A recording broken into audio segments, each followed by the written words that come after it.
Shalom everyone, this is a quick video short from Hakam Yara Ben-Emmett with the Torah Watchman Show International, my company, 501c3, American Registered Organization, incorporated out of Maryland, United States. Got a quick video. I've been seeing so many rabbis, very respectable rabbis out of Israel, having just regurgitating the same thing over and over again on YouTube about the Mashiach, about did we find the Menorah? Did we find the Ark of the Covenant? Are we ready for the Passover lamb? And all this other stuff. The devil in the details is always the hidden truth that no one wants to touch but me, and you will get nothing but the truth. Okay? Here we go. Get started. Let's ready and go. First of all, you have the status quo. It's been there literally since 1948. The ultra-Orthodox came up with that solution before they would even go board and form a government.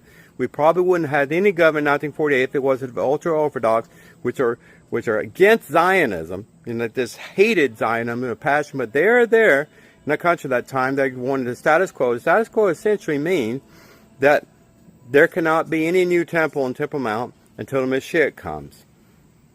And also working with the Arabs there too to prevent future wars. Well, you know how that happened in 1948. There were many wars after 1948, and I'll get into that. But I'm trying to say the status quo is an unwritten, it's not even a law, but it's actually an agreement between the Arab states and Israel over the holy sites. Okay? There are 5 holy sites.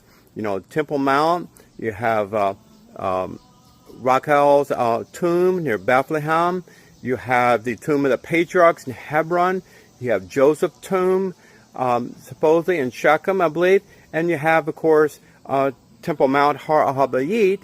Well, to this day, legally, according to the status quo, no Jew is allowed to even say Amen, even though there's been great attempts, and kudos to the rabbis leading this effort, this mass prayer, differentiated in that in the normal prayer, there's no Amen. They had to say Baruch atah Adonai Eloheinu melech haolam or something like that at the end of the prayer.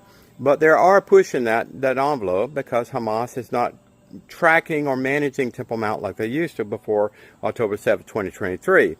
But all the talk about the Mashiach and everything else, listen, the chief rabbinate, now I'm talking about Orthodox rabbis, have placards to this day, and it's a historical landmark all over in the entrance to the temple area that says no Jew is allowed to access Temple Mount at this time and not allowed to touch it because it's too holy. Well, we have around 5 Muslim shrines or mosques there, here and there, around the 36 acres of Temple Mount. Some of them are to the side, or some of them are underneath, whatever.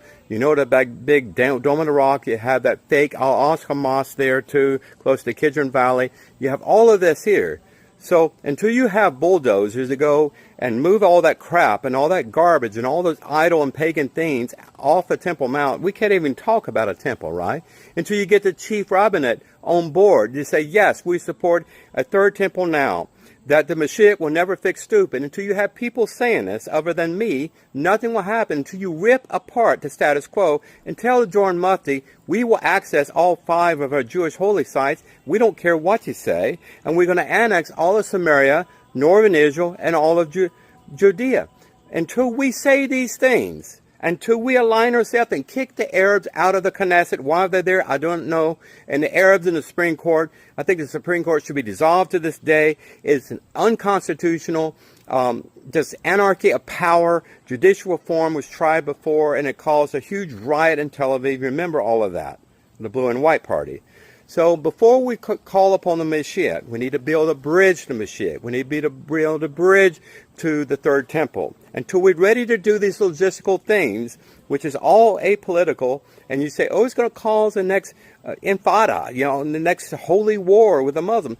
I don't give a damn about that, okay? If there are any Arabs planning war against my brothers and sisters in Israel, kick their asses out of Israel, strip them of any citizenship. Why are we giving so many Arabs carte blanche citizenship, Israeli blue cards, and call them Israeli citizens, when so many of them have murdered their Jewish employers? So many of them have secretly murdered IDF soldiers and stolen weapons from IDF. It just on and on and on. And you hear about the criminal element also, the gangs and everything else, the mafia and everything in the inner world of Israel too. We have all this nonsense. Until you correct all of this, do you think God is going to reveal the Mashiach?